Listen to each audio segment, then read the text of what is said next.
फिलहाल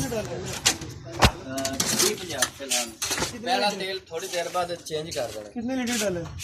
तकरीबन 5 लीटर।